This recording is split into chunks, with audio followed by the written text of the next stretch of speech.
కాలంలో వృద్ధులకు ఈ పెన్షన్స్కి అందరికీ పెన్షన్లు ఇస్తే సబబుగా ఉండేది. అట్లా కాకుండా టోటల్గా ఈ ఇష్యూని మెస్అప్ చేసి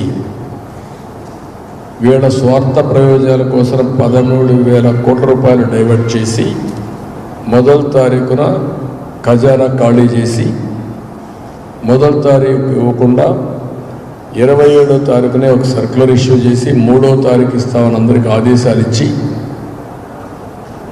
ఏదైతే ఎన్నికల కమిషన్ ఒక ఆదేశాలు ఇచ్చింది వాలంటీర్ సిస్టమ్ని ఇన్వాల్వ్ చేయొద్దని.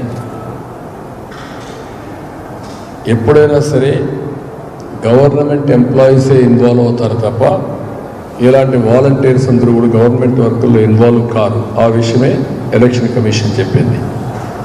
కానీ ఎలక్షన్ కమిషన్ ఎక్కడ కూడా డోర్ డెలివరీ ఇవ్వద్దు అని చెప్పలేదు.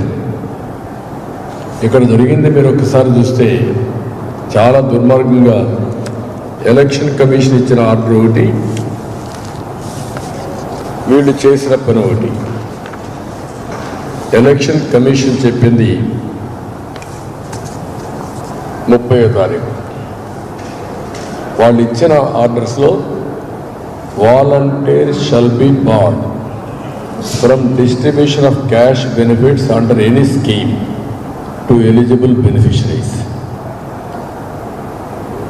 Handheld devices, mobile, tablets, any other, provided to the volunteers be deposited with the DEOs till MCC period. The government of Andhra Pradesh will be asked to make alternative arrangement for distribution of benefits of ongoing schemes to already selected beneficiaries using DBT, electronic transfer preferably, or through regular government employees. What it means? మీరు ఇవ్వద్దని ఎక్కడ చెప్పలేదు, ఇంటికి పోయి ఇవ్వద్దని ఎక్కడ చెప్పలేదు.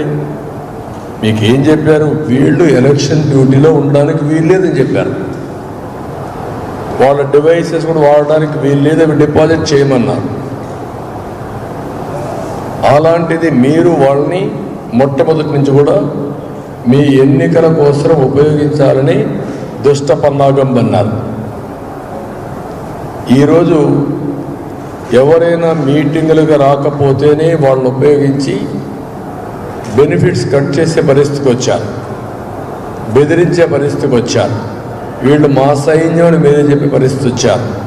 నిన్న కూడా ముఖ్యమంత్రి మొదటి సంతకం వాలంటీర్లు ఎవరైతే రాజీనామాలు చేస్తున్నారో వాళ్ళకు ఉద్యోగాలు ఇవ్వడానికి మొదటి సంతకం పెడతానని సిగ్గు లేకుండా చెప్పాడు. మేమేం అడిగాం? మీరు వాలంటీర్స్ని న్యూట్రల్గా ఉండండి, మీరు ప్రభుత్వ ధనాన్ని ఆందోళనిస్తున్నారు, మీ వ్యవస్థకు మేము వ్యతిరేకం కాదు, అయితే మీరు తటస్థంగా ఉన్నంత వరకు మేము మీకు కూడా సహకరిస్తాం, వ్యవస్థ కొనసాగిస్తాం.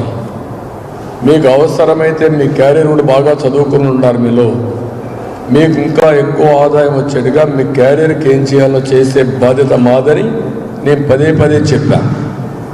పదే చెప్పిన తర్వాత వాళ్ళని రాజీనామా చేయమని ఒత్తిడి చేయడం ఎక్కడ న్యాయం? ఇది రేపు రాజీనామా చేస్తే వాళ్ళ ఉద్యోగాలు ఎక్కడి నుంచి వస్తాయి? గవర్నమెంట్ రాదు, 100% పోయింది. ఇప్పుడు ఉద్యోగాలు రాజీనామా చేశారు, వాళ్ళ ఉద్యోగాలు వేరే కదా, వాళ్ళ ఉద్యోగాలకు కూడా మీరు రెసలు పెట్టారు కదా. అంటే మీ స్వార్థం కోసం ఇంత నిస్సిగ్గుగా యథేచ్ఛగా ఇష్టానుసారం ఇంత దుర్మార్గాలు చేయడం ఏంటి? రెండోది, వాళ్ళ మీద తప్పుడు పనులు చేపిస్తారు.